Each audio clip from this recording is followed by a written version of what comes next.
Let's start with Two Lost Souls. Let's get into this. First time at the Carlisle. It's a little bit of a different show. Walk us through the beginning stages. Sure. Where did the idea come from? How did you even start? Well, we've been touring together for about 5 years. We've known each other for decades.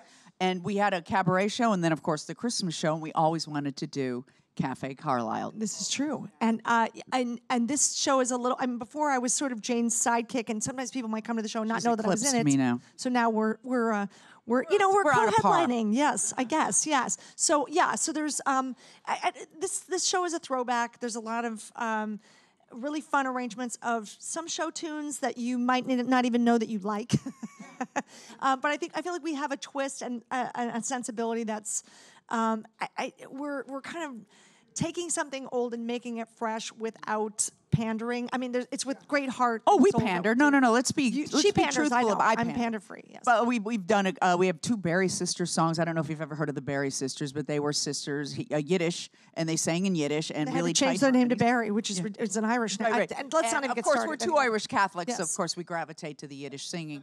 And we kind of mixed in an Andrew's sister thing in there, and we do songs from the late 50s, early 60s. Some go back to the 40s, and we have a terrific musical director. His name is Tony Guerrero, and he does all of our stuff. He's a trumpet player, but he does everything. He plays everything. Yeah, he does. And Mark Vischer is the sax player, and we have two other local musicians who are fantastic, who I've worked with before, and so we have a 4-piece band up there who are smoking. Yeah.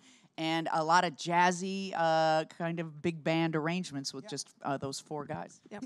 I read somewhere that you said, and you just said it right now, that you two have known each other for forever. You started singing together forever ago.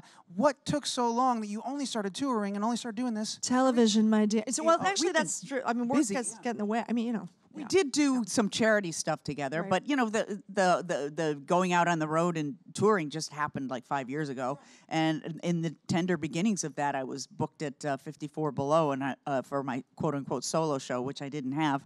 I just accepted the booking and called Kate and said, "You must do this with me," and so that started it. But we've we've known each other forever, but it was just in the last 5 years. It started out as a germ, and now it's a full-blown disease. Yeah, that's just right, kind of exactly. how it is. And right? we love it. Some of the greatest things in the world. That is the story, right? Yeah, right. Germ to disease. Yeah. Also, too, just on a serious note, like some of the greatest creative ideas and projects are born out of necessity, like that, where you book the show. Yeah. You don't have the show yet. Well, right? we know about jumping off the cliff and hoping that there's that you don't kill yourself. But also when you have when you work with great people, there's a sense of trust already. Yeah. So I feel like no matter how nuts I get in my head about it, I'm like, oh, wait a minute, but I'm working with Jane. Like I just know nothing is ever gonna, nothing will fall. Like even if you throw something out there that you never had before, it's never gonna smash on the ground and fall flat. Right. We created this show specifically for the Carlisle. Yeah, in fact, we pitched them.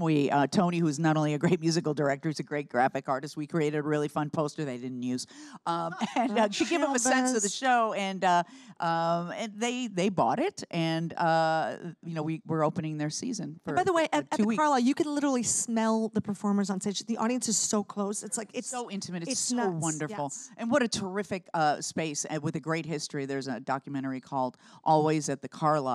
And Elaine Stritch played there. She did the last show of her lifetime there, and she lived there. A lot of great people have performed there.